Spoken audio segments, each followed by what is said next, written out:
let's hear from Mike McDaniel, the coach of the Miami Dolphins, on facing Joe Burrow, the guy who we've kind of forgotten this year because the Bengals haven't had that same swagger on the field yet in 2022. From coming off the bus, I see swag.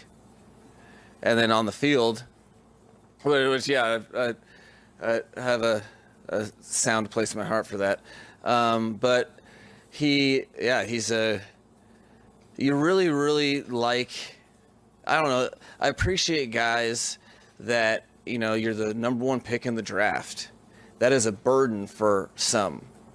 It was a blessing for him, and I really respect guys that come out, take all that hype, and do justice by it or exceed it. So the guy has great vision and awareness.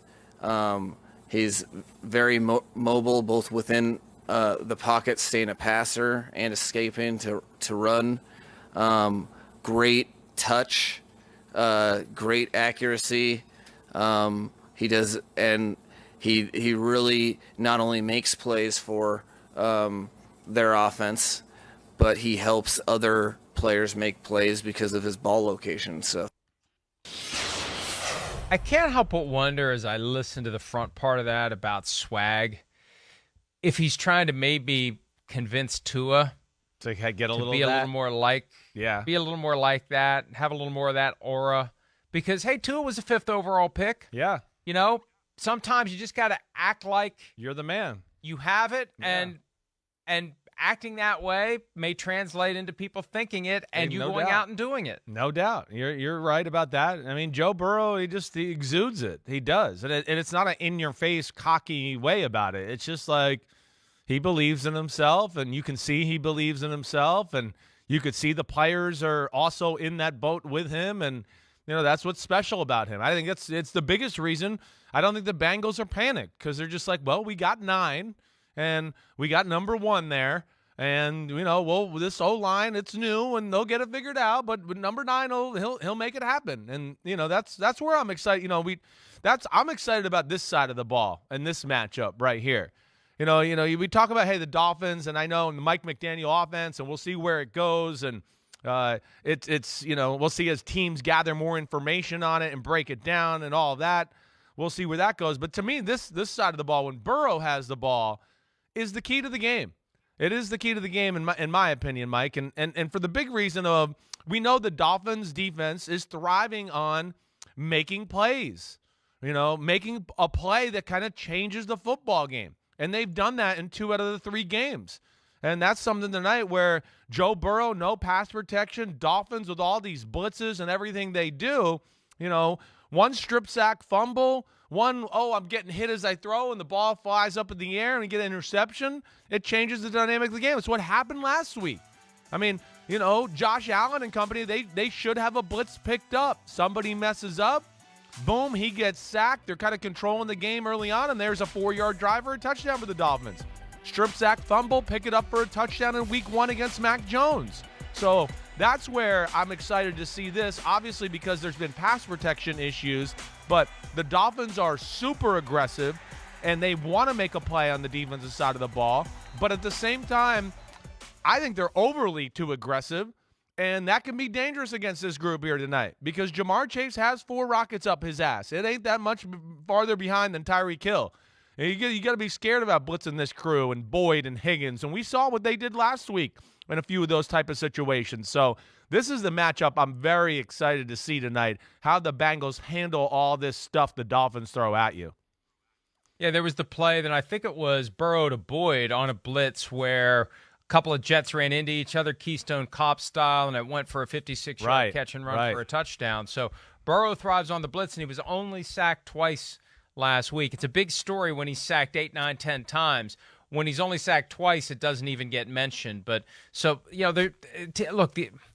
because we don't see the starters in the preseason anymore, and we go through this every year, but we're so hyped up for football season to start, we kind of delude ourselves into not really thinking about it. September football is undermined by the fact that we don't see stars play in the preseason. It is. And That's why the games are low scoring. A little sloppy. I really think they are. I agree with you, Mike.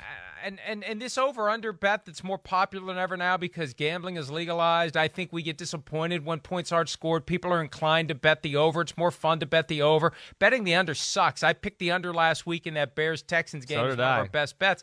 Sitting there and just wishing the clock would run out and no points get scored, that's antithetical to why you watch football, especially in this day and age. We're used to scoring points. Not that we want it to be like Arena League football. Yeah. Hell, the Arena League isn't even around anymore. But we don't want it to be a basketball game, but we don't want it to be 13-10 either. And it takes time to get everything clicking. It took time for the Bengals, and now it's clicking. And that's why I think the Bengals are dangerous tonight. I think the Bengals win this game. And you know what? Here's the other thing, too. Yeah. This is my favorite wrinkle of this game. Yeah, it has nothing to do with the game. Right. 52 weeks to the day since another Florida team came to Cincinnati for a Thursday night game. Oh, I right. would highly recommend that Mike McDaniel get on the plane back to Florida after this game. I'm not aware of any reason he has to stay in Ohio, which is good. Mike, don't stick around in Ohio. Get back on the plane.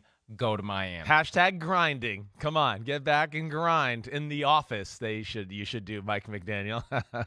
No, that was amazing. I forgot about that element. You had that. It was 52. I looked it up. Yeah. It was 52 weeks ago. It's tonight. amazing. It's amazing. And then let's not forget too the the Bengals wearing the all white tonight with the white helmets. Oh yes, that's going to be definitely of swag. Little extra energy for that football team. I do, Mike. This is where I posed to you. Like, this is one of the things.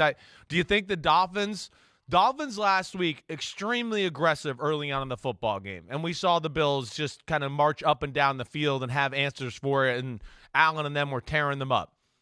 Third and fourth quarter, they changed it up a little bit, and they, showed sometimes it was going to be a lot of pressure, but dropped out and did that and played a little bit of a different style where they went, okay, we'll tactically blitz a little, every now and then. But for the most part, they kind of got out and said, okay, we've had enough of Allen to Diggs and whoever else for big plays here.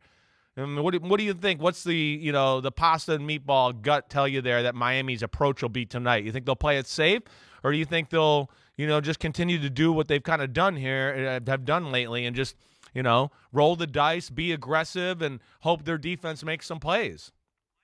I think they'll roll the dice. They'll be aggressive. They'll try to slip guys through a leaky offensive line and try to get to Joe Burrow and rattle him a little bit. Yeah. I think they will. Yeah. I think if you sit back, Joe Burrow's going to pick you apart. They got too many weapons. I guess so. Between Chase and Higgins and Boyd, I know. It's too many guys to deal with if you give Joe Burrow time. I know. Joe Burrow's dangerous against the blitz. I think he's more dangerous if you let him sit back there and engage in target practice. Yeah, well, I don't disagree with anything you say. The only thing I'll throw out there just for food for thought here in this conversation is I think Miami has a front forward that can get there, right? Like, I don't know if they have to blitz. That's the one thing. If I had to talk to the Dolphins coaches or whatever, just go, hey, I like some of this stuff, but I think you're overdoing it. Like, your front four is kind of freaking good. You got Melvin Ingram and Jalen Phillips, who are good pass rushers. Christian Wilkins is a star in the middle. Seiler. And then they got guys like Emmanuel Ogbah and some other guys that come off the bench and are disrupt. Trey Flowers is there. So they're disruptive that way. That's where, I just wonder because, as much as they want to be aggressive and trust Xavier Howard, I don't trust anybody man-to-man bump in your face against Jamar Chase. We've seen no one be successful with that formula yet. Nobody.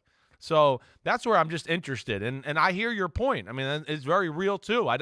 That's where I just think as part of the chess match, I'm very excited to see that approach tonight from the Dolphins defense and what they decide to do.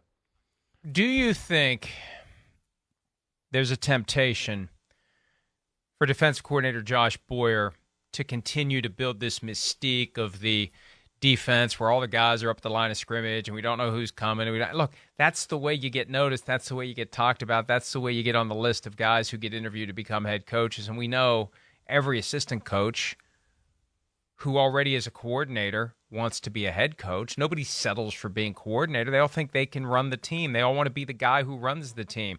I just wonder how much of that creeps into the thinking. We know it does offensively. Remember when Hugh Jackson was with the Bengals and he was on the brink of becoming a head coach again, and he started using all these funky formations, and it was like, oh, there's Hugh trying to get people to pay attention to him and say what a great offensive mind he is, so he becomes a head coach again. Remember, they would do the thing where they like put offensive linemen split out really wide, like just their weird, thing for a little while. Stuff. Right. And we've seen other offensive coordinators do it where it's like, this guy's not trying to win this football game. This guy's trying to audition for his next gig. And I can't help but wonder, Chris, it's a primetime game for the Dolphins. I hear you.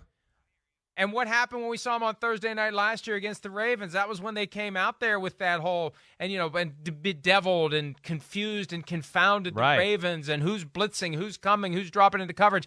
So even if they're good enough, like the Bills are, to bring pressure with your front four and drop everybody into coverage and try to flood the lanes and cover the receivers, maybe there's a temptation by Josh Boyer to cut it loose. So tomorrow, when you're asleep and Peter King and I are talking about what happened tonight, we're saying, wow, Josh Boyer's a genius. They need to interview him to be a head coach somewhere next year. Well, I do think, listen, he's a guy that should be on the radar.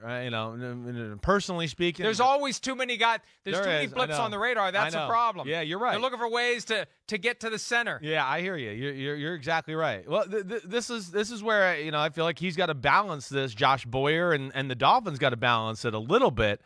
They've gotten away with it to this point, but will it continue? I mean, the other thing that, gets lost in translation, we talk about how aggressive. They're the second worst defense in football right now in yards per game.